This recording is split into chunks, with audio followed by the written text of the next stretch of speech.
Terrell Thomas, These Urban Times. We're down here in Atlanta, Georgia today, and it's a pleasure to be able to actually stand and talk to a gentleman. As you see, and as many of you know, 2 Chainz is working on a new project that'll be dropping in about a week or so, November 13th, so help me God. And today we're out promoting his new single, Quarantine Thick, that features Mulatto, a very rising star here in the Atlanta area.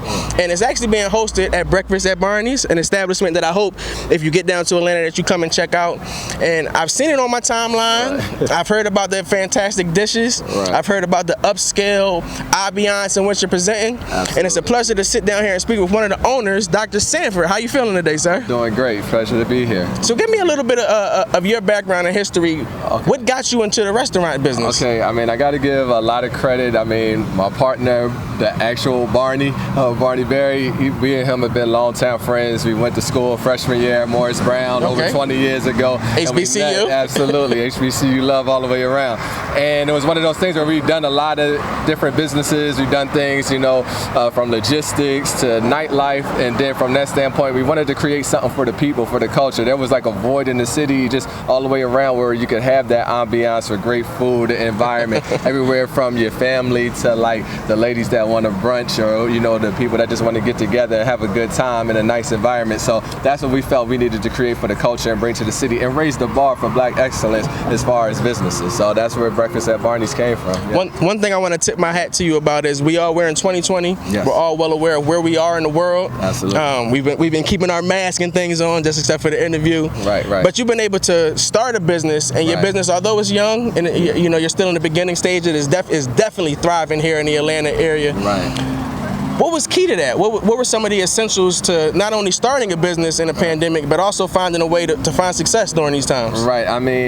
First and foremost, faith in God. I respect that. For real. We had to believe. We knew what we had as far as our idea, and we knew that if we brought our principles together along with that, then we could make things happen. We're not gonna say that it wasn't a challenge, and you have those uncertainties, but with anything, you got to step outside that comfort zone. And you got to have that faith. And we were blessed together to put together a great team, and we wouldn't even have this without our team, and that's the foundation of everything, and it's just blossom from there.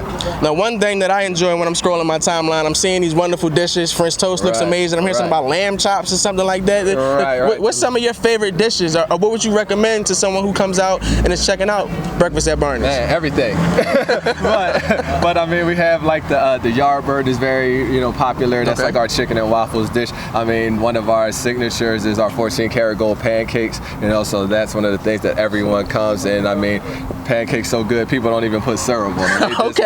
They don't like that. The lamb chops and eggs, the lobster mac and cheese, we have a lot of great things. So I just tell people, just work your way down the menu. And one of our other signature items, which everyone knows about and hears about, is like the Mansa Musa Tower, which is our $1,000 item. Okay, so what is that? Okay, so what that is, that's named after the great Marley King, the richest man ever on the planet, Mansa Musa. Respect. So what that includes actually is our 14-karat gold pancakes, but it also includes the Yardbird, and then it also includes lobster and grits. On top of that, you get a bottle of Oud Clicquot and a bottle of Ace of Spades with that. So it's a meal that's fit for a king. I respect or that. Queen. Absolutely.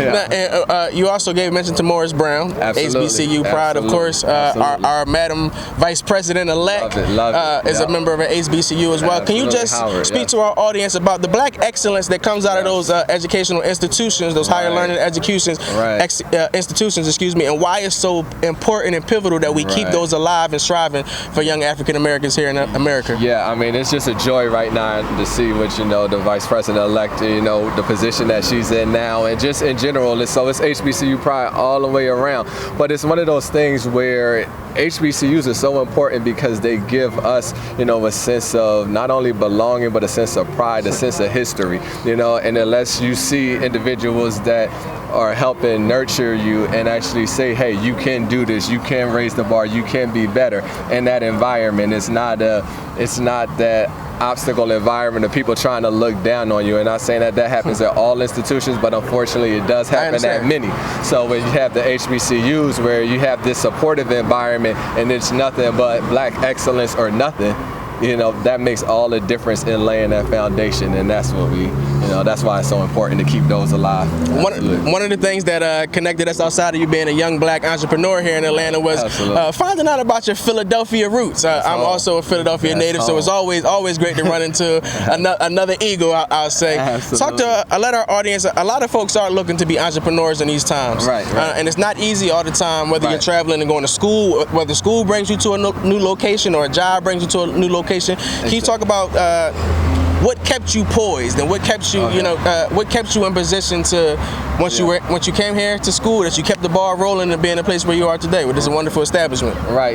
Part of it is like that. It's the inner drive. It's the family foundation. I mean, the family structure is very important. Got to give props to my family, my moms, my pops. God. And laying that foundation. But the thing is that like I said, come from Philly. Don't come from money. Come from the hood. And it's like seeing that you want to do better. Every generation should want to do better for their kids, and the next generation and the next generation. So we want to constantly elevate. So it's that inner drive that we need to keep going. So that's one of those things. So when you come across those hard times, you got to kind of rely on your foundation, but you also got to rely on what you're doing and where you want to go.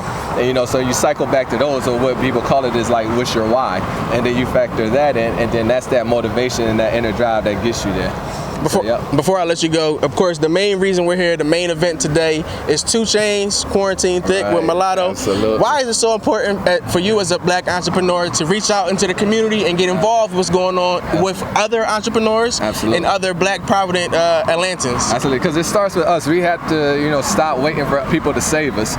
We as a community, we have to get together. We have to circulate our dollar. We have to circulate it within the community and help build up and uplift, and not just take our money and then put it in every other community and not put it in ours. So even in the building of this establishment, I mean, we used over 40 different black businesses to actually build this establishment. So now that we're at this point where we are an establishment, now we want to network with others. So when we can support, with 2 Chainz, HBCU, products as well. So it's one of those things where we can bring all that to the forefront. It's only right, and that's what we have to keep doing as a people.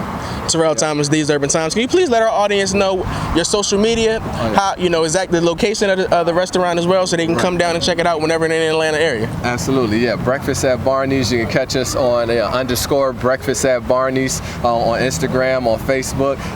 And if you're here in Atlanta, we're in downtown Atlanta at the corner of Hill and Decatur Street, 349 Decatur Street. And then, you just come catch us anytime. But we're happy to have you. Thank you very much for your time today. Make sure you come check this gentleman's restaurant out. Hey, thank you.